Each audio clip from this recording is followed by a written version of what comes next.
on va commencer par revenir sur la manière dont les États-Unis sont devenus une grande puissance dans le monde, ce qu'ils n'étaient pas complètement au départ, puisque, comme vous le savez, ils ont commencé par être un petit pays avec 13 colonies sur le bord orientale de l'Amérique du Nord, et puis ils se sont étendus dans le reste du pays. Ça, c'est une carte, juste pour regarder de la progression de la progression de la toute jeune République américaine sur son territoire, d'est en ouest. Vous voyez donc là où il y a des rayures, c'est la grande acquisition de la Louisiane française en 1803 sous Jefferson. Après les acquisitions espagnoles, le deal avec les Britanniques qui laisse, l'Oregon et l'État de Washington aux Américains, tandis que eux-mêmes transforment en province canadienne la Colombie-Britannique qui est au-dessus de la frontière, c'est pas sur la carte. Voilà. Donc en gros, les États-Unis ont passé une grande partie du XIXe siècle à acquérir et mettre en exploitation le territoire américain. Et quand ils sont arrivés jusqu'à la Californie, ils considèrent que la Jérusalem terrestre est accomplie et que le pays existe. Et très rapidement, on est donc à la fin du XIXe siècle, ils vont commencer à réfléchir à leur place dans le monde. Maintenant que le pays est fait, si vous voulez, est-ce qu'ils ont vocation à rester chez eux et à s'occuper de faire advenir le pays idéal sur Terre dans le pays, ou est-ce qu'ils ont également vocation à s'étendre dans le monde? Il y a eu, et peut-être même encore aujourd'hui, des débats sans fin sur cette question. Et à la fin du XIXe siècle, sous les présidents républicains comme McKinley, que Trump cite tout le temps, et Teddy Roosevelt, qui est l'oncle de Franklin Roosevelt, mais qui a été président entre 1901 et 1909, le choix est fait par ces présidents républicains d'étendre la puissance américaine dans le monde avec la construction d'une flotte navale, enfin d'une flotte militaire, l'acquisition de territoires à l'étranger. Je vais vous montrer la carte d'ailleurs. Voilà, c'est celle-ci. Attendez, je vous avais montré. Celle-là, c'est l'acquisition du territoire. Celle-ci, c'est les acquisitions de territoire dans une année unique qui se trouve être 1898. Les États-Unis ont acquis, autant que je profite de ce micro pour pouvoir bouger, ils ont acquis en 1898 aussi bien l'îlot de Guam que les Philippines, qui sont devenues une sorte de colonie américaine vraiment acquise dans le sang et les larmes, ce qui posait d'ailleurs d'énormes problèmes éthiques aux Américains à Washington, parce que eux-mêmes avaient été une colonie, avaient mené une guerre d'indépendance, et voilà que tout à coup, ils acquéraient eux-mêmes une colonie en se montrant extrêmement cruel avec les Philippins. C'était un énorme problème politique et éthique pour les États-Unis, mais mettons que sur le moment, ils ont choisi de le faire quand même. Les Philippines, Guam, Hawaï, qui va devenir un État américain bien plus tard, dans les années 1950, ça c'est pour le Pacifique. Et puis de l'autre côté, 1898, c'est également l'année où les Américains s'emparent de Porto Rico et de Cuba. Theodore Roosevelt, dont je parlais il y a une minute, qui a été président en 1901, lorsque McKinley s'est fait assassiner, en 1898, il était secrétaire à la marine du président McKinley. Il a démissionné pour aller faire la guerre à Cuba, tellement pour lui l'extension territoriale américaine était importante. Donc il y a été lui-même. Il y a des photos de lui avec sa grosse moustache et ses petites lunettes en train de diriger un escadron de Galleon Squadron à Cuba. Vous pouvez trouver des photos sur Internet. Je voulais les mettre dans le livre et les gens des PUF n'ont pas voulu parce qu'il y avait trop de droits. C'était trop compliqué. Bon, alors fast forward, avançons très très vite sur la présence américaine dans le monde qui s'affirme avec la Première Guerre mondiale, tout le monde le sait, avec la Seconde évidemment, et puis nous avons ces années de guerre froide dans lesquelles la vision géopolitique du monde qu'auront les États-Unis, on s'en souvient, on a apparemment à vue de nez tous connu cette période, c'est la période du duopole où le monde se divise entre un bloc soviétique, ou en tout cas communiste, et un bloc libéral, capitaliste, où règne l'économie de marché et la démocratie libérale. C'est notre bloc. Ça a été vraiment une période très marquante de l'histoire du monde qui s'achève en 1991 lorsque l'URSS s'effondre et redevient la Russie. Cette décennie 1990 a été un moment absolument merveilleux pour les États-Unis puisque leur système avait vaincu le système soviétique, et on a eu une sorte d'hubris occidentale dans les années 90, puisque tout à coup, toutes les anciennes démocraties populaires d'Europe se transformaient en démocratie libérale, demandaient à rejoindre l'OTAN, demandaient à rejoindre l'UE, ce que nous avons accepté pour beaucoup d'entre eux.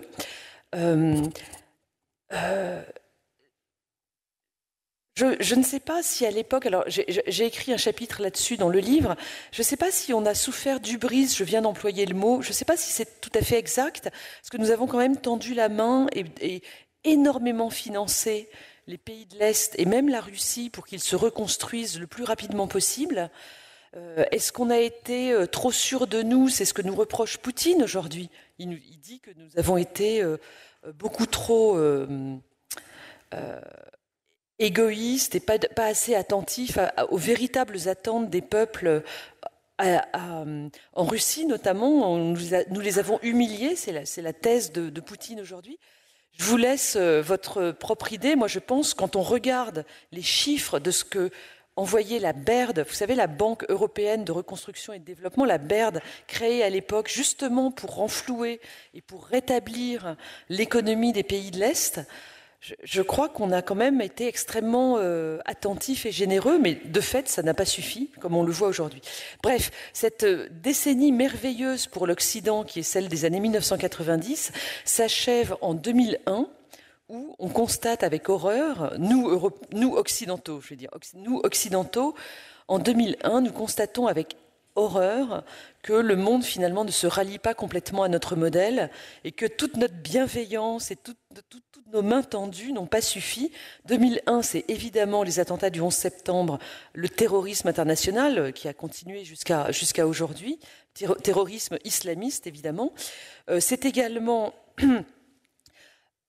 l'entrée de la Chine dans l'OMC, l'Organisation mondiale du commerce. Alors, ça ne se voit pas encore beaucoup en 2001, mais c'est le début de l'ascension économique incroyable qu'a accomplie la Chine entre 2001, enfin, en réalité, ça avait commencé un petit peu avant, mais jusqu'à aujourd'hui. Une Chine qui a menacé longtemps de dépasser les États-Unis en termes de puissance économique. Là, ça s'est un petit peu compliqué depuis le Covid, on y reviendra. Et puis, troisième challenge de 2001, et là encore, on ne l'a pas vu tout de suite, c'est l'arrivée au pouvoir de Vladimir Poutine, qui est devenu président en réalité en 2000. Mais 2001, on commence à voir la reprise en main de la Tchétchénie, la reprise en main des médias en Russie. 2001, c'est l'année où ferme, de manière assez violente, l'une des chaînes de télé les plus libres de Russie qui avait opéré depuis les années 90. Voilà. Donc, depuis 2000, qu'est-ce qui se passe? Nous avons un monde qui fonctionne en sphère d'influence, avec une sphère d'influence occidentale, c'est nous. Donc il y a les États-Unis, l'Europe occidentale, le Japon, la Corée du Sud. Ne regardez pas encore trop cette carte, j'aurais pas dû la bouger tout de suite, mais je vais y revenir dans une minute. Nous avons une sphère d'influence donc occidentale qui soutient l'économie de marché, la démocratie libérale, les droits de l'homme, les progrès sociétaux de toutes sortes. Une sphère chinoise qui est de plus en plus dictatoriale, enfin de plus en plus non, parce que 1989, la place Tiananmen, c'était déjà assez clair. Enfin, mettons qui est resté sur cette lancée dictatoriale. En fait, la Chine aujourd'hui est une sphère d'influence qui est, comment dirais-je, une puissance à la fois communiste et capitaliste, ce qui est un mélange assez assez surprenant. Et puis une troisième sphère d'influence est la sphère russe, dont on voit qu'elle cherche à s'étendre. La guerre en Ukraine en est la manifestation principale. Alors, voilà où nous en sommes aujourd'hui. Voilà où nous en étions aujourd'hui. Alors, il ne faut pas que je dise aujourd'hui dans ce cas-là. Voilà où nous en étions jusque janvier dernier.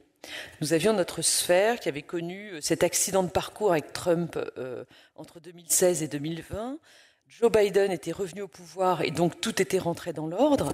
Et puis, patatras, la réélection de Donald Trump en novembre 2024 et qui revient au pouvoir en 2025, janvier 2025, le 20 janvier.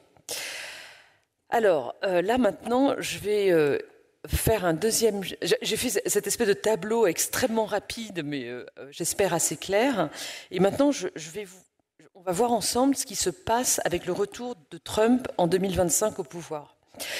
Il y a de grandes différences entre la politique étrangère de Trump pendant son premier mandat et la politique étrangère de Trump pendant son second mandat.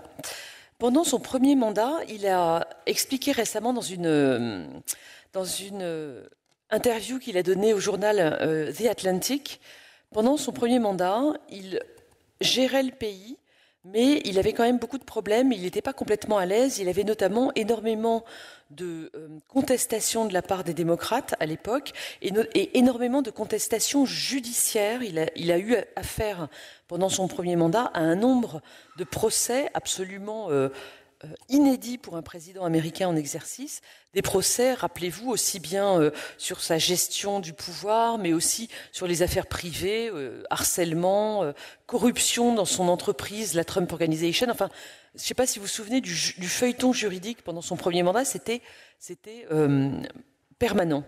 Et du coup, il n'avait pas complètement les coups des franches, on le voyait à l'époque, mais il l'explique clairement aujourd'hui. Et donc, sa politique étrangère était une politique nationaliste. Clairement, Trump est un xénophobe, totalement nationaliste, il n'y a pas d'autre mot. Mais mettons que pendant son premier mandat, il a pratiqué ce qu'on appelle un nationalisme de repli. C'est-à-dire qu'il n'était pas vraiment... il voulait se concentrer sur la reconstruction de la classe moyenne américaine, Make America Great Again. Cette fois-ci, en 2025, il arrive avec cette fois-ci les coups des franches. Et dans cette interview que je viens de vous citer dans The Atlantic, il dit « Cette fois-ci, je gère le pays et je gère le monde. I'm running the country and I'm running the world. » Il a absolument confiance et il est résolu dans son projet de politique étrangère. Et donc, il ne va pas du tout pratiquer un nationalisme de repli comme la première fois, mais un nationalisme prédateur sur le reste du monde. La première chose qu'on a vue avec une stupéfaction vraiment très grande, c'est ces revendications territoriales qu'il a exprimées, rappelez-vous, c'était lors d'une conférence de presse qu'il a donnée depuis Mar-a-Lago le 7 janvier. Donc il n'était pas encore investi président, il était... président élu, comme on dit. Et lors de cette conférence de presse, il a expliqué le plus fermement du monde qu'il souhaitait que les États-Unis agrandissent leur territoire, ce qui est renoué complètement avec le 19e siècle et le McKinley et Roosevelt dont je vous parlais tout à l'heure. Il souhaite faire du Canada le 51e État, acquérir le Groenland et, c'est quoi le troisième, reprendre le contrôle du canal de Panama. Voilà. Alors ça, c'était le 7 janvier, on était tous stupéfaits de ces revendications territoriales. Là, d'ailleurs, juste un mot là-dessus, sur ces revendications territoriales, il n'en a plus trop reparlé. Enfin, qu'en est-il exactement ? En fait, il a déjà plus ou moins repris le contrôle du Panama par le biais d'entreprises. Hein. C'est pas un contrôle étatique, c'est pas comment dirais-je, une concession étatique, mais enfin, il a repris le contrôle par le biais des entreprises sur place qui contrôlent les deux ports d'entrée dans le canal de part et d'autre du canal. Sur le Canada et le Groenland, il ne se passe pas grand-chose, mais je pense qu'il n'a pas forcément dit son dernier mot. Mais ça n'est pas l'unique chose qu'il a faite depuis janvier, puisqu'on a eu ensuite la surprise absolue de voir Trump, par le biais de son, notamment de son vice-président J.D. Vance, de rompre les ponts avec l'Union européenne, avec l'Europe telle que... enfin, avec l'Europe libérale, attention. Ouais. Alors, ça s'est fait en 2 fois. Il y a eu le discours de son vice-président J.D. Vance le 14 février, c'était la Saint-Valentin, c'était un nouveau massacre de la Saint-Valentin, le discours de J.D. Trump lors de la conférence sur la sécurité de Munich. La conférence sur la sécurité de Munich, c'est un truc qui se produit tous les ans depuis les années 60. Et là, cette année, J.D. Vance a fait un discours absolument cinglant, disant que les libéraux européens n'étaient plus du tout en bonne grâce à Washington et que l'administration Trump 2 rompait avec cette Europe libérale qui est la nôtre. Et ça s'est confirmé de manière vraiment, j'ai trouvé horrible, voilà, un mot fort, lors de cet entretien avec Volodymyr Zelensky dans le bureau ovale. Là, on était le 28 février, et vous avez sans doute tous vu... je ne sais pas si ce micro marche très bien. Vous êtes gênés ou pas? C'est qu'il faut que je le mette plus près? Ok. Bon, on va voir. Merci. Vous avez sans doute tous vu des extraits de la vidéo de cet entretien entre Volodymyr Zelensky, d'une part, et puis... excusez-moi. Accident de parcours. Pardon. Bon, enfin bref, une humiliation publique, mondiale, de ce dirigeant qui essaye de sauver son pays de manière extrêmement courageuse depuis 2 ans et qui se fait humilier par une sorte de clique de cours de récré dans le bureau ovale. Bon, bref. Alors, on en était là. Et si on avait tenu cette conférence en mars, donc au lendemain de ces deux ruptures que je viens de vous rappeler, je vous aurais expliqué que on avait maintenant une Amérique, enfin on avait pour les 4 ans qui viennent en tout cas, une Amérique qui choisissait vraiment le camp illibéral, avec un président qui aimait les hommes forts comme Poutine, enfin les dictateurs dans le monde, comme Poutine, Netanyahou, Erdogan. Alors Xi Jinping est un cas un peu à part, et que nous, Européens, il fallait qu'on se secoue parce qu'on était tout seul, il fallait qu'on se prenne en main, et que donc ces sphères d'influence dont je vous parlais tout à l'heure étaient maintenant scindées non plus en 3, je vous avais dit Occident, Russie, Chine, en laissant de côté, de manière un peu scandaleuse, je le reconnais, tous les pays en développement qui sont plutôt des proies pour les différentes sphères que des sphères d'influence elles-mêmes. Je pense à l'Afrique, je pense d'une certaine manière aussi à l'Amérique latine, etc. Aux pays d'Extrême-Orient. Bon, voilà. Eh bien, donc nous avions ces 3 sphères, plus les pays en développement. Je vous aurais dit au mois de mars que nous avions 4 sphères, puisque maintenant on avait des États-Unis qui rejoignaient le camp illibéral, enfin avec presque des États-Unis qui étaient plus proches de la Russie que de nous, et puis une sphère, on va l'appeler européenne et libérale, qui était nous. Et donc j'aurais appelé, enfin je le fais toujours en réalité, à un sursaut d'énergie et d'honneur d'une certaine manière de l'Union européenne avec la Grande-Bretagne qui doit vraiment maintenant monter au créneau, se défendre, se prendre en main, etc. Cette proposition reste sur la table, évidemment. Mais ce qui est incroyable avec Trump, et là ce sera mon dernier point, je vais très vite, on va prendre plein de questions. Mon dernier point, c'est que avec Trump, l'imprévisibilité est permanente. Et sur ce tableau que je vous faisais, que je vous aurais fait en mars, eh ben, ça a encore bougé. Parce que Trump est toujours là où on ne l'attend pas, et il ne cesse de nous surprendre par des déclarations ou des actions qui ne sont pas du tout celles qu'on avait pensé être dans sa ligne. Alors, qu'est-ce qui s'est passé ces dernières semaines avec Trump? Eh bien, c'est qu'en réalité, je vous ai dit, on pensait que, comme il est nationaliste, il aime les hommes forts, il n'est pas du tout illibéral, enfin bon, il aime les hommes forts, illibéraux, et il est très proche de Poutine, etc. On en était resté là. Et ce qui est totalement stupéfiant, c'est que dans ces dernières semaines, il a critiqué Vladimir Poutine pour le fait qu'il n'accepte pas de signer une trêve ou même une paix durable, un cessez-le-feu avec l'Ukraine. Et donc, Trump l'a critiqué. Et puis aussi, et ça c'est peut-être encore plus net, il a trahi celui qu'on pensait être son allié, Benyamin Netanyahou, puisqu'il l'a critiqué sur sa gestion quand même très problématique de la population civile à Gaza. Il a géré dans le dos de Netanyahou la libération du dernier otage américain dans les tunnels à Gaza. Il a obtenu sa libération. Je crois que Netanyahou n'était même pas au courant. C'était pas qu'il n'était pas consulté, c'est qu'il n'était pas au courant. Trump toujours, accompli ce voyage dans les monarchies du Golfe à coups de milliards de contrats totalement, comment dirais-je, pharaonique, c'est bien pharaonique. J'allais dire kitsch aussi. Enfin, on est un peu dans le même truc.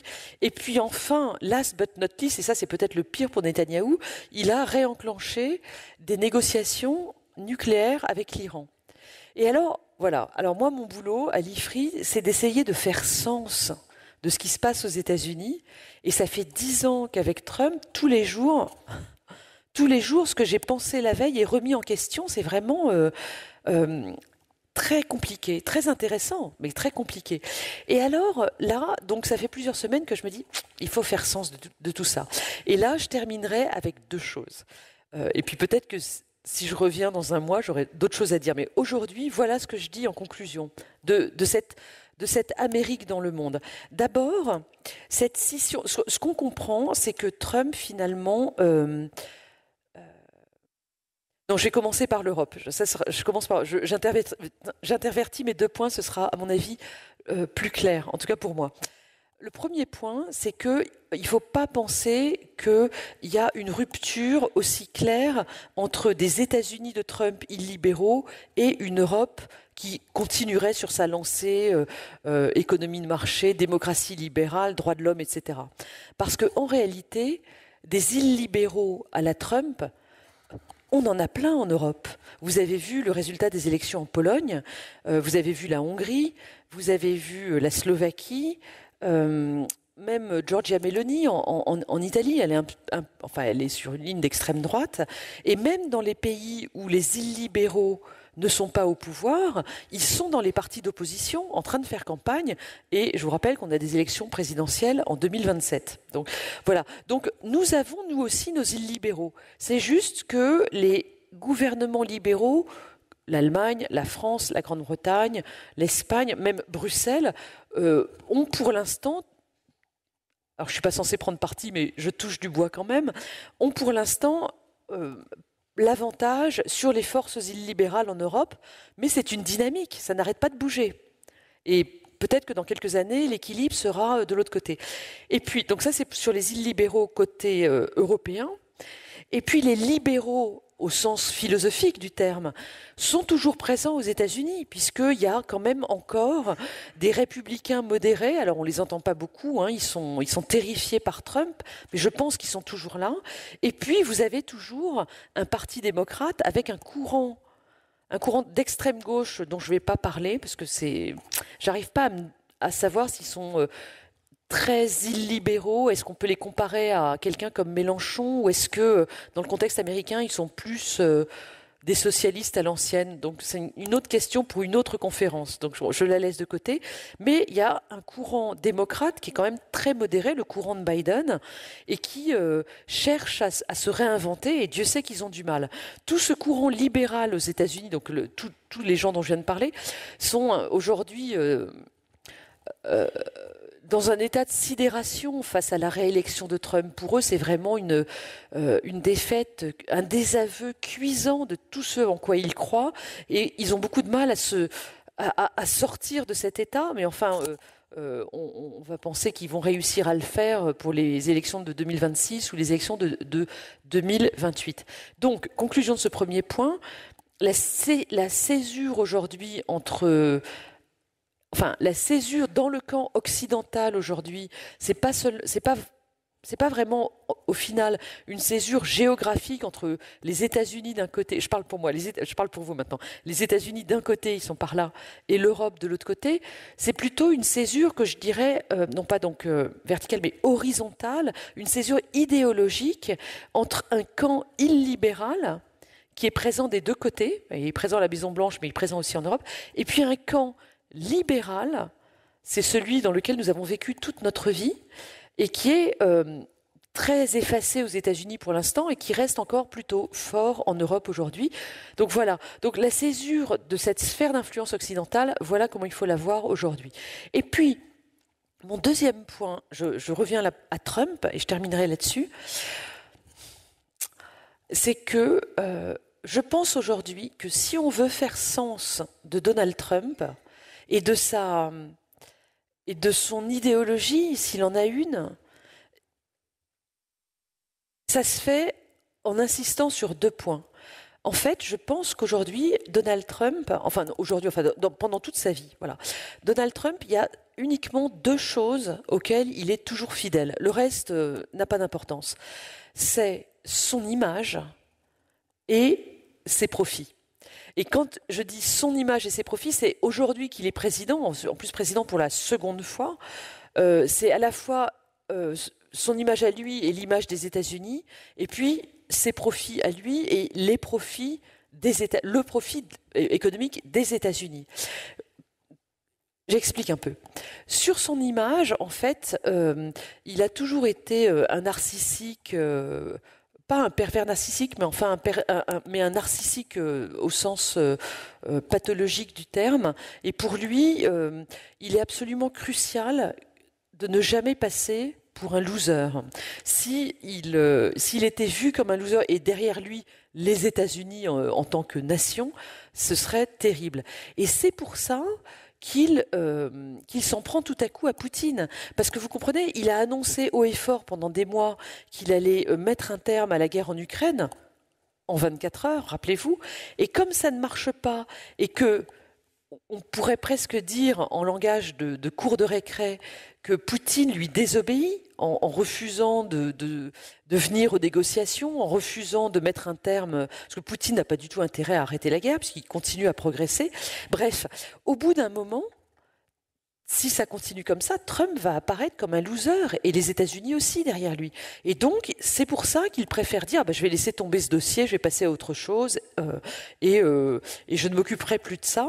Il est beaucoup plus intéressé en ce moment par la perspective de faire graver sa figure sur le mont Rushmore. Vous voyez le mont Rushmore où il y a 4 fondateurs des États-Unis, donc il y a Washington, Lincoln, Roosevelt le premier, et puis ça a été sculpté dans les années 30, alors ça ne peut pas être le deuxième, et puis un autre que j'oublie, excusez-moi, je suis... Jefferson, merci. Eh bien, il veut vraiment... Enfin, alors, on pourrait croire que c'est une blague, mais... j'ouvre une petite parenthèse. Donc, il en a parlé à plusieurs reprises, et comme les élus... Alors, ça pourrait s'arrêter là, j'espère... Enfin, on peut imaginer que ça va s'arrêter là. Et ce qui est affreux, je regarde si j'ai le temps, oui, juste parce que c'est vraiment très significatif du phénomène de courtisanerie qui existe autour de lui dans le parti républicain aujourd'hui aux États-Unis et qui est vraiment désolant et qui montre le point auquel les républicains sont sous emprise de Trump et veulent, sont dans un, un- un phénomène d'obséquiosité, mais vraiment ignoble autour de Trump, il y a déjà 2 élus républicains qui ont déposé un projet de loi, une proposition de loi, on dirait en français, à la Chambre des représentants pour faire sculpter le visage de Trump sur le mont Rushmore. Et quand on voit ça, on se dit, mais c'est horrible parce que... Ah oui, et je poursuis là-dessus. Attends, excusez-moi, je fais un aparté, mais je trouve que c'est vraiment important. Euh, sur ce phénomène de courtisanerie, vous savez, j'ai habité aux États-Unis pendant plusieurs années. C'était pendant le 11 septembre, c'était en 2001, donc ça remonte. Mais j'ai vécu 3 ans après le 11 septembre à Washington, et il y avait déjà à ce moment-là un phénomène de pensée de groupe autour de l'administration Bush-fils à l'époque. Et donc on était au lendemain des attentats du 11 septembre, donc il y avait un traumatisme majeur. Mais lorsque Bush fils a voulu envahir l'Irak, il avait envahi immédiatement l'Afghanistan après le 11 septembre. L'Irak, il a attendu 2003. En fait, à Washington, il y avait un phénomène. Alors, c'était pas de la courtisanerie ignoble comme avec Trump, mais il y avait un phénomène quand même de vraiment ce qu'on appelle la pensée de groupe. C'est-à-dire que euh, même les démocrates, personne n'osait dire qu'il n'était pas d'accord. Il y avait de bonnes raisons pour ne pas être d'accord. C'est ce que disaient Chirac et Villepin. Mais si on disait qu'on n'était pas d'accord, on était un traître à la nation et c'était impossible. Et j'ai compris à ce moment-là, alors je pense que d'une certaine manière, enfin à beaucoup d'égards, c'est la conséquence du puritanisme originel aux États-Unis, enfin dans une partie des États-Unis, c'est-à-dire que le puritanisme des pères fondateurs, des pèlerins du Mayflower, c'était un phénomène quand même très intolérant. Il fallait obéir, fallait être vraiment, fallait faire bloc. Et je crois que depuis cette époque, les États-Unis se sont construits comme un pays dans lequel la figure de l'intellectuel maudit n'existe pas du tout. Nous, en France, on adore les intellectuels maudits qui ont raison contre tout le monde et qui se sacrifient parce qu'ils ont raison et qu'un jour tout le monde les comprendra. Vous avez Victor Hugo à Guernesey. Vous avez encore aujourd'hui plein d'intellectuels qui adorent être, même Houellebecq d'une certaine manière. C'est un intellectuel qui aime avoir raison contre tout le monde. Alors, est-ce qu'il a raison ou pas? Enfin, mais qui aime se positionner comme disant des choses qui choquent tout le monde et qui sont et à qui éventuellement peut-être un jour l'histoire donnera raison. Ben ça, cette figure-là, elle est rarissime aux États-Unis. Donc voilà, c'est pour ça que des élus proposent que Trump ait sa figure sur le mont Rushmore. Donc, mais ça, c'était sur la question de l'image. Donc Trump fait attention à son image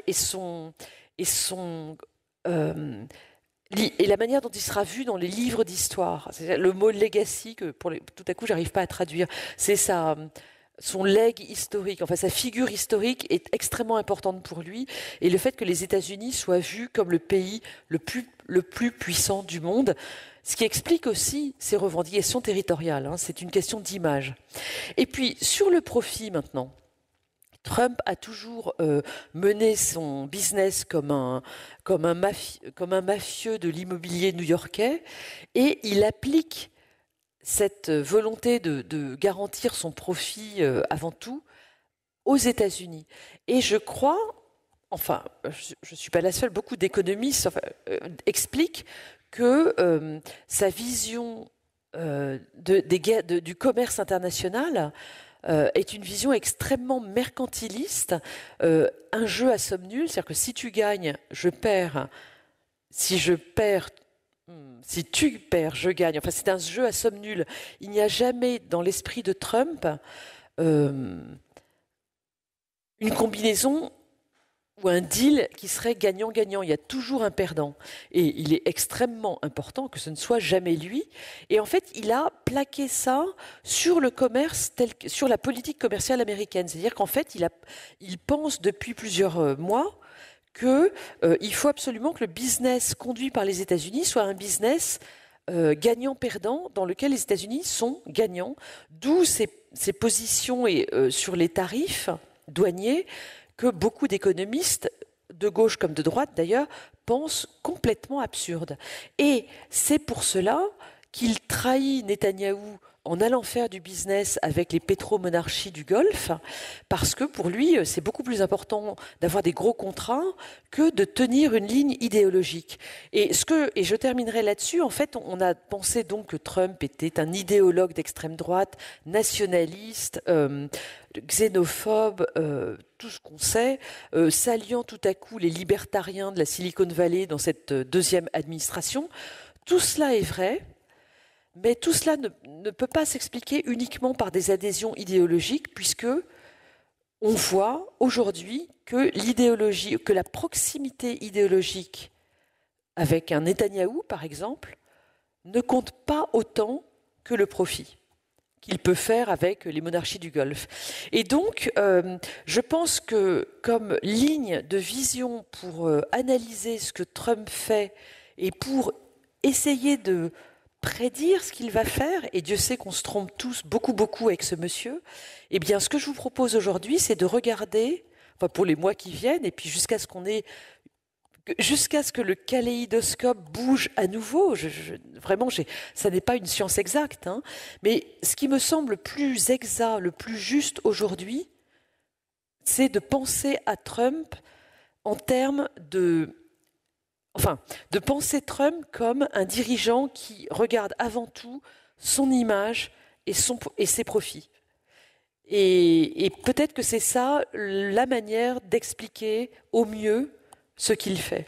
En réalité, on pourrait dire que s'il a été proche idéologiquement de Poutine et de Netanyahou, c'était parce que ça renforçait son image et que ça renforçait la nation américaine dans l'image qu'il en a d'une nation qui doit être vue comme la plus puissante du monde. Et dans ce cas-là, on rentre dans cette explication que je vous propose. Mais voilà, je vais m'arrêter là. Je n'ai pas parlé de cette carte qui était une manière de revenir. En fait, c'est une carte de la géopolitique américaine telle qu'elle est vue pendant la Seconde Guerre mondiale. Et vous voyez qu'il y a des sphères d'influence.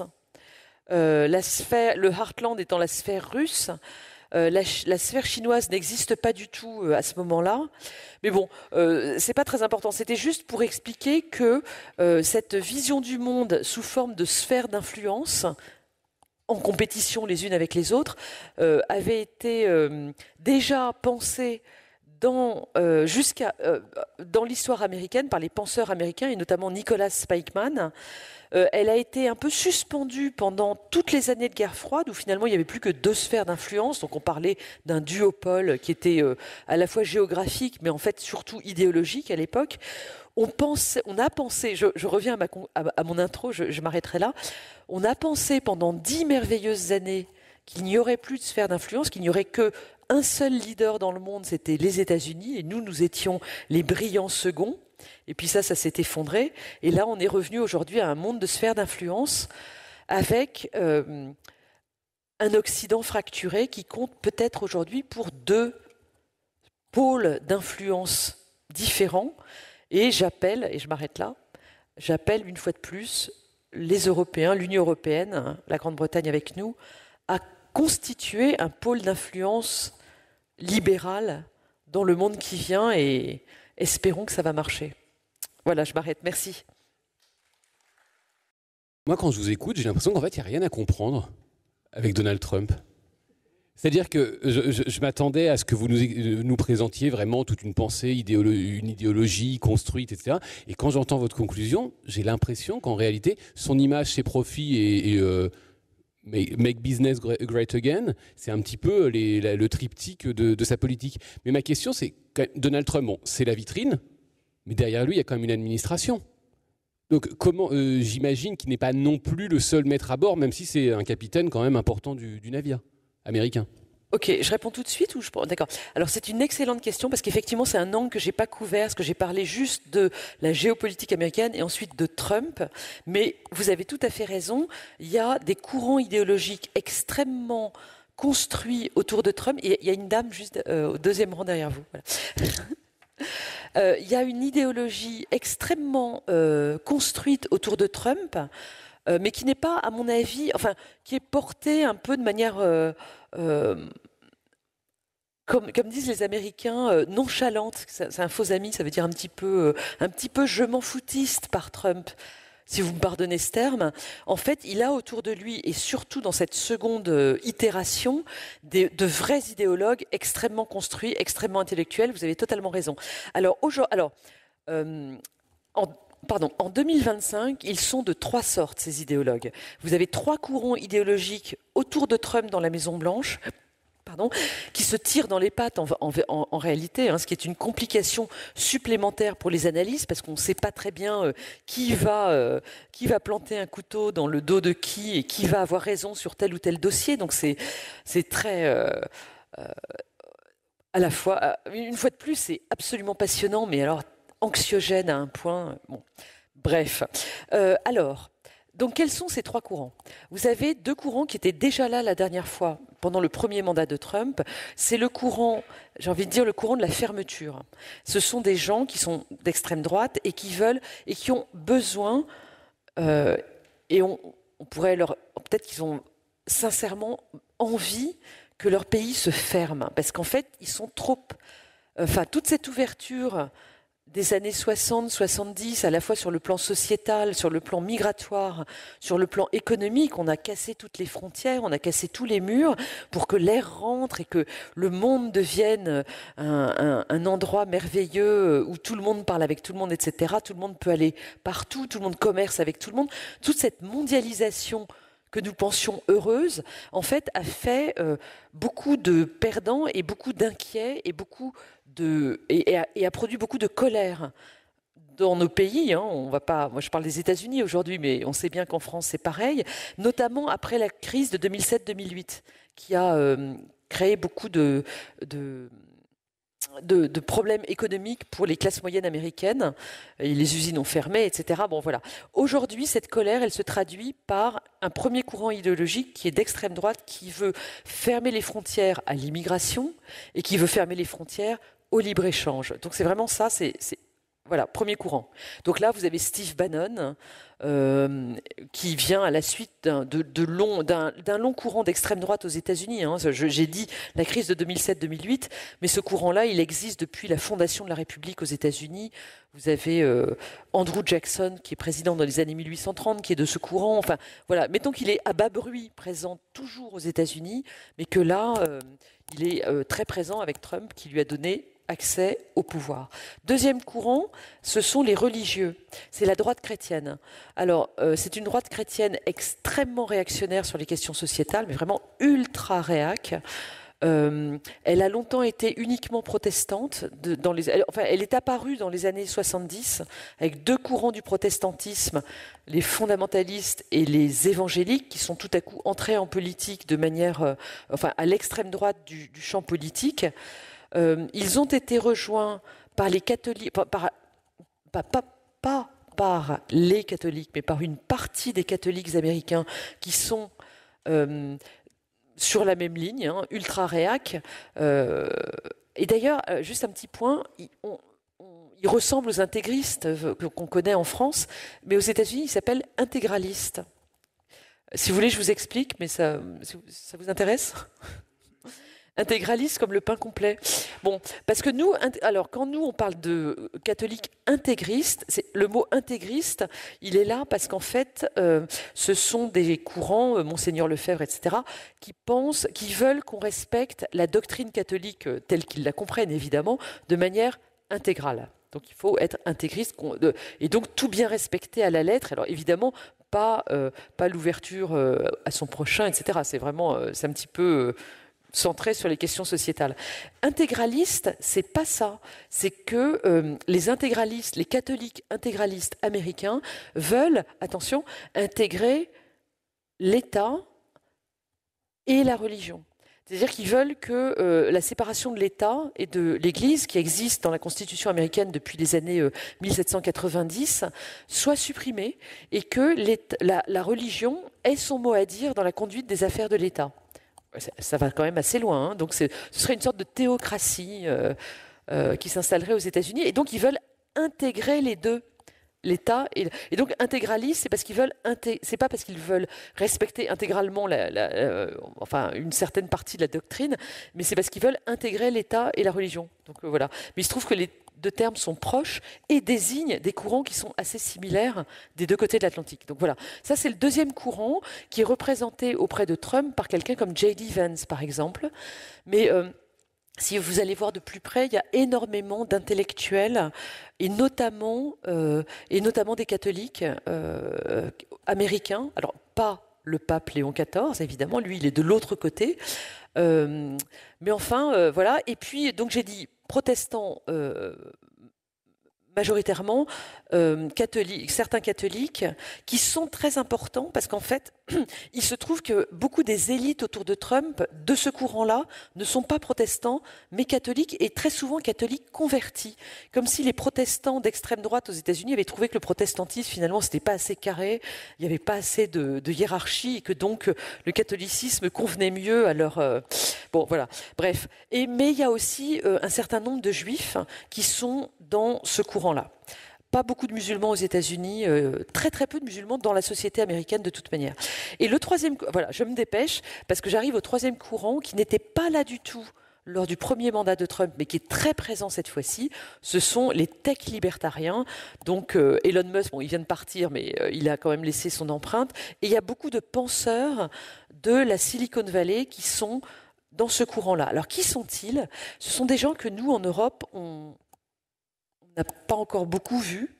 Ils sont très bizarres pour nous parce que ce sont des anarcho-capitalistes. Qu'est-ce que c'est qu'un anarcho-capitaliste? C'est un anarchiste. Mais pour nous, en Europe, les anarchistes, c'est des gens d'extrême gauche, c'est Proudhon. La propriété, c'est le vol. Les anarchistes de la tech, de la Silicon Valley aux États-Unis, sont d'extrême droite. C'est-à-dire que... Alors, donc anarchistes, donc ils veulent le moins possible d'État, veulent le moins possible d'impôts, le moins possible de régulation. Ils veulent qu'on leur fiche la paix au maximum. Ils ne veulent pas entendre parler de Washington et de l'État fédéral, mais ils veulent la propriété privée. Ce sont des entrepreneurs. Ils veulent faire du profit. Ils veulent en fait, faire du capitalisme et être des entrepreneurs et avoir de la propriété privée le plus possible, le moins possible régulée. C'est-à-dire qu'ils veulent avoir par exemple, juste pour donner un exemple, ils veulent qu'il n'y ait aucune régulation fédérale dans leur propriété privée. S'ils ont un ranch ou une forêt, ils veulent pouvoir faire absolument ce qu'ils y veulent parce que c'est à eux. Et les régulations environnementales, par exemple, pour eux, c'est inacceptable. Et donc ces anarcho-capitalistes autour de Trump sont extrêmement influents aujourd'hui. Et là où c'est compliqué, et il faudrait vraiment que j'ai 2 heures pour en parler, c'est que, comme c'est un mouvement très neuf, il se subdivise en plein de chapelles qui pensent un petit peu différemment ou qui mettent le curseur sur un objectif prioritaire pour eux. Alors, par exemple, il y a donc les anarcho-capitalistes, il y a les techno-optimistes qui pensent qu'on va résoudre tous les problèmes du monde, et notamment environnementaux, par plus de technologie, plus d'innovation technologique. Il y a les il y a les techno-césaristes qui pensent qu'il faut un nouveau César aux États-Unis.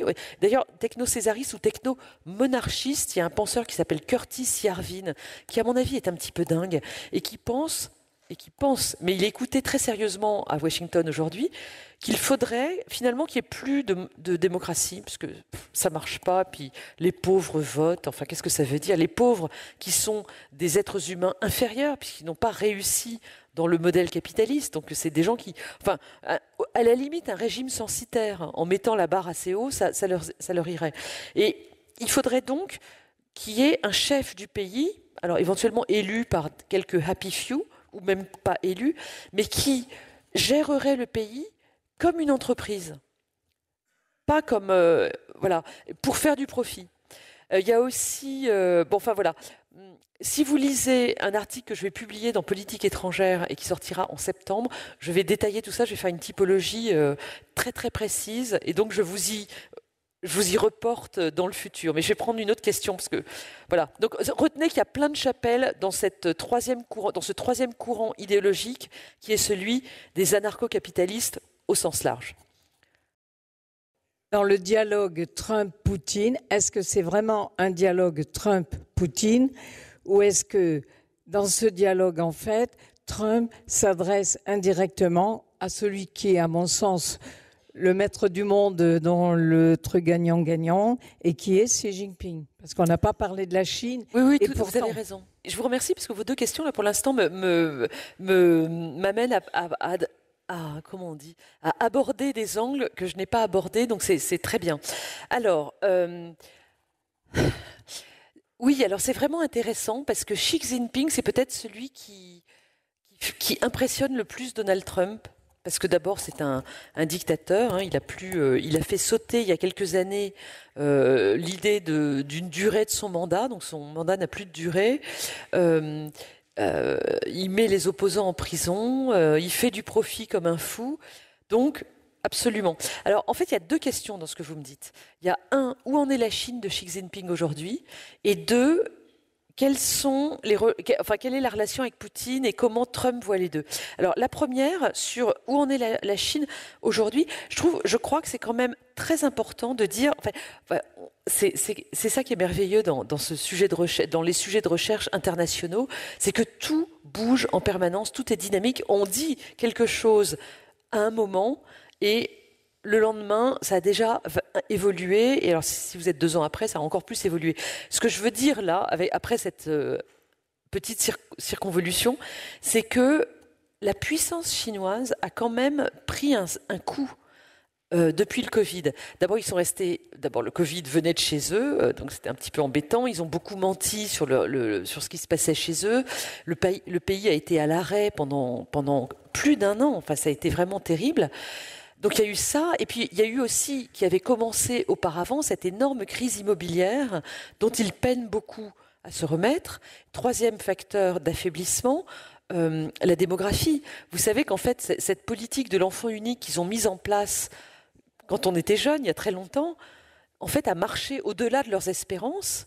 Et ils ont maintenant arrêté la politique de l'enfant unique, mais les gens ne veulent plus faire d'enfants. Ils ont pris l'habitude au bout d'une génération ou deux. Et aujourd'hui, la Chine, ça fait 2 ans ou 3 que la Chine perd des habitants. Ils sont à 1,4 milliard, donc je crois que ça va. Mais en fait, ils perdent minusculement des habitants depuis 3 ans. Et l'Inde est passée devant eux. L'Inde est le pays aujourd'hui le plus peuplé du monde. Et donc, on a une Chine qui... Rappelez-vous, il y a quelques années, avant le Covid, on était en train de calculer, les économistes du FMI étaient tous en train de calculer l'année pendant laquelle la Chine allait dépasser les États-Unis en termes de PIB. Et en fait, ce moment n'est pas encore venu. Et maintenant, les estimations sont révisées et ce moment ne va pas venir. Ce qu'on pense à l'heure actuelle, c'est que le PIB, l'augmentation du PIB américain va aller comme ça et le PIB chinois, qui était censé traverser la ligne américaine, va faire un plateau en dessous. Et donc, la première chose à dire, c'est que la Chine n'est plus la puissance incroyable qu'elle était il y a quelques années. Ce qui ne la rend pas moins dangereuse, hein, parce qu'ils vont peut-être justement se dépêcher d'envahir Taïwan avant d'être trop faibles. Ça, c'était le premier point, donc un caveat sur cette idée de la puissance chinoise. Le deuxième point, c'est donc sur la relation Chine-Russie. En fait, Trump essaye de faire ce que Kissinger avait fait, mais dans l'autre sens.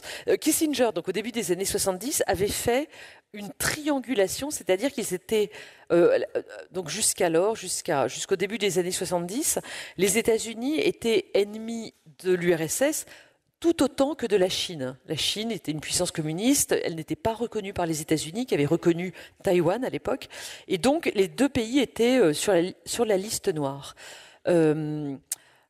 Kissinger a eu cette excellente idée de se rapprocher de la Chine pour créer une scission entre Chine et URSS à l'époque, et donc avoir plus de pouvoir pour les États-Unis, in fine, ce qui s'est produit. On pensait il y a quelques mois que Trump essayait de faire pareil en se rapprochant de Poutine, en se rapprochant de la Russie, pour créer une scission, c'est pas le bon mot parce que c'est trop fort, mais pour essayer de séparer l'alliance. Alors l'alliance, il faut voir ce que ça veut dire, mais enfin l'amitié entre la Russie et la Chine. Alors est-ce qu'il va réussir? J'ai envie de dire, de faire une pirouette et de dire que finalement, il n'y a même pas besoin de cette action un peu sournoise de l'Amérique trumpiste se rapprochant de la Russie, parce qu'en réalité, moi, je ne crois pas tellement à l'alliance Chine-Russie. La Chine a énormément de mépris. Je le tiens de mes collègues qui travaillent sur la Chine à l'IFRI, donc je parle sous le contrôle de mes collègues.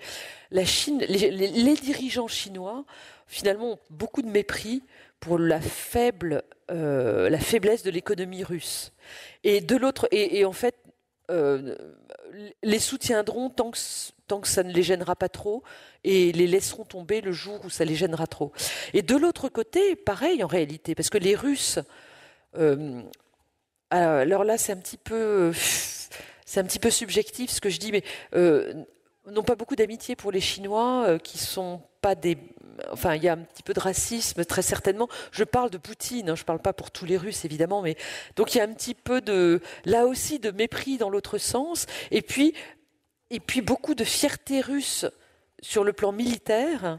Les Russes, finalement, sont très fiers de ceux qui ne savent, enfin, sont très fiers de leur armée, avec beaucoup de propagande évidemment sur ce qui se passe en Ukraine, pas forcément très véridique, et ont beaucoup de mépris pour l'inexpérience chinoise sur le plan militaire. Les Chinois sont en train de construire une armée extraordinaire, mais comme vous le savez, ils n'ont pas mené de vraie guerre depuis une opération contre le Vietnam dans les années 70. Donc ils n'ont aucune... Tous leurs brillants militaires sur leurs avions et leurs navires flambant neufs n'ont aucune expérience de terrain. Et ça, les Russes le savent. Et donc, en fait, c'est des alliés un peu fragile, je trouve.